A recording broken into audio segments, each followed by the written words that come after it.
Lo que yo pretendo contar acá es un poco la experiencia de un organismo nuevo, joven, que nace en el año 94, en el año 92 en realidad.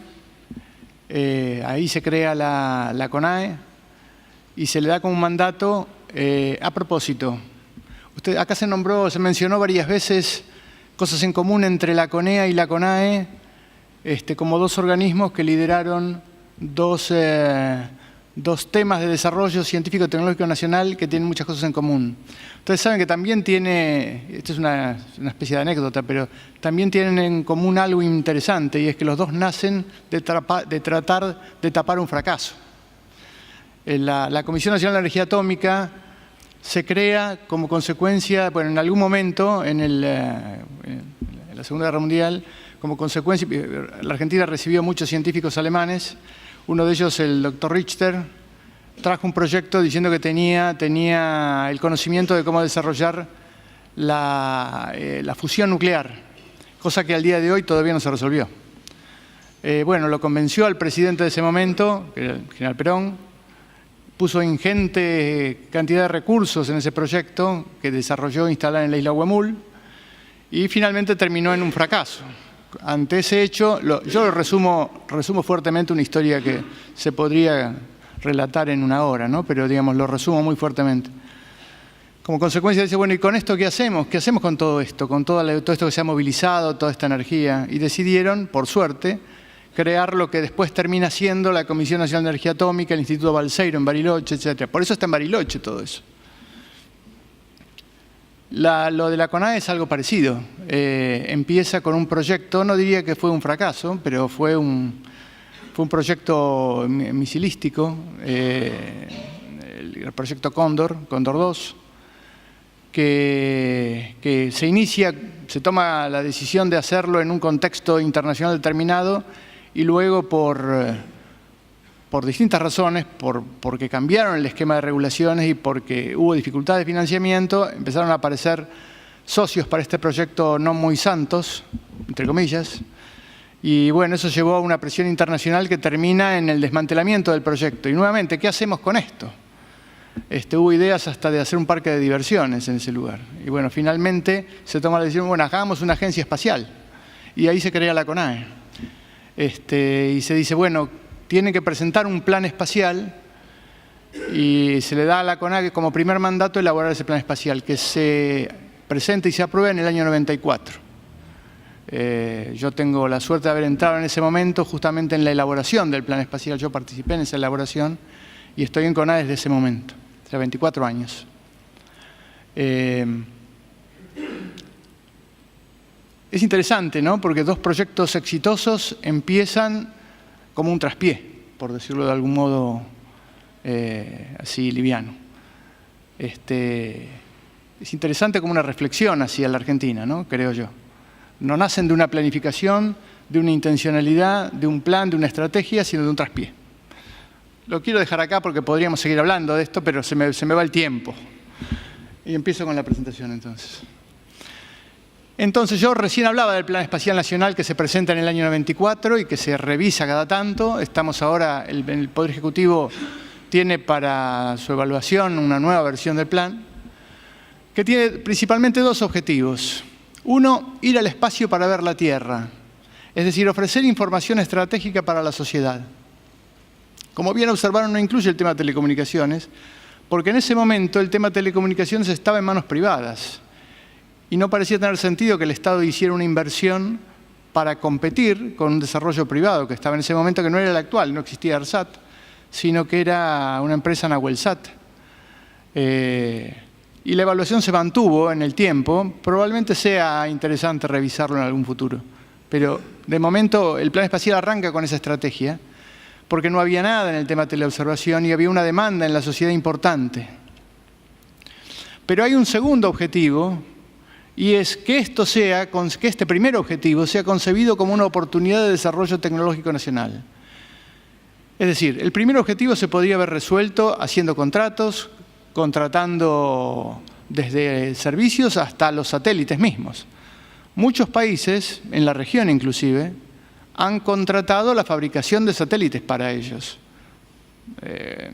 Perú, Ecuador, Venezuela, etcétera, han contratado satélites de teleobservación, por ejemplo, para su propio plan espacial. No está ni bien ni mal, es una opción. Nosotros nos planteamos que esto debía ser una oportunidad de desarrollo tecnológico nacional, es decir, llevar el primer objetivo adelante debía hacerse desarrollando en la Argentina las capacidades para poder hacerlo en el país. Tomamos las dos ideas entonces, ir al espacio para ver la Tierra y una oportunidad de desarrollo tecnológico nacional. Pasamos. La primera, ir al espacio para ver la Tierra. Ahí aparece en la izquierda una serie de áreas estratégicas de ciclos de información, como lo llamamos nosotros. Distintos temas como aguas, cobertura terrestre, atmósfera y clima, algunos como el agropecuario y forestal, pesca, minería, energía, temas que son estratégicos para el desarrollo económico y socioeconómico argentino. Y otros que a lo mejor son, digamos, incipientes o que requieren todavía mucho desarrollo y que tienen un potencial de crecimiento muy grande, como el tema salud, como el tema ordenamiento territorial y equidad fiscal, etcétera, etcétera. Esta presentación no va enfocada a esto. En rigor de verdad, esto requeriría otra presentación y probablemente otro orador.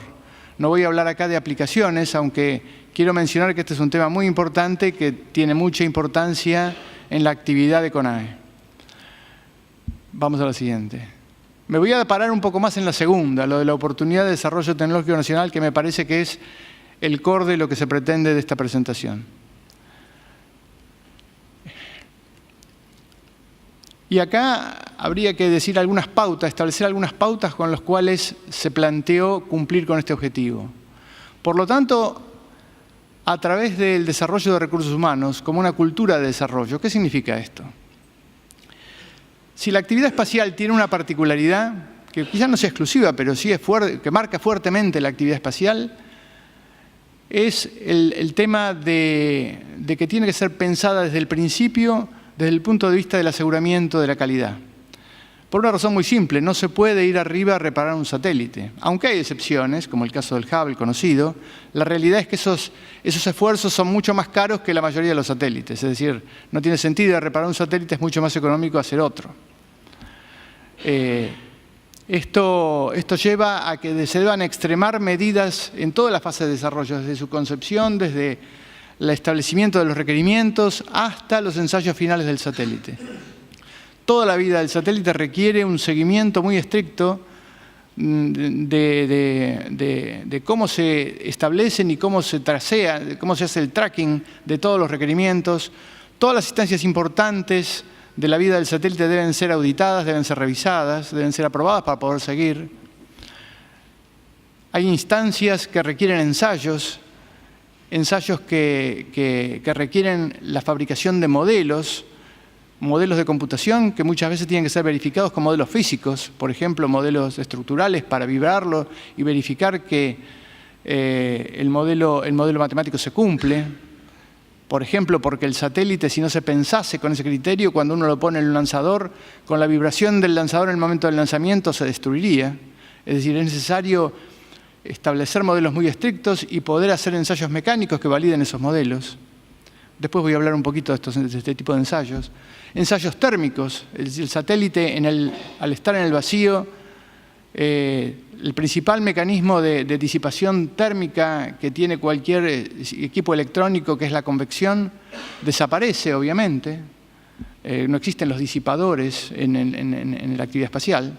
Por lo tanto, es necesario llevar por conducción todo el calor disipado en cada componente del satélite hacia el exterior y después establecer un balance térmico en función de que cuando un cuerpo da al sol puede adquirir temperaturas, puede subir a temperaturas más arriba de más 100 grados y cuando da la sombra puede bajar de menos 100.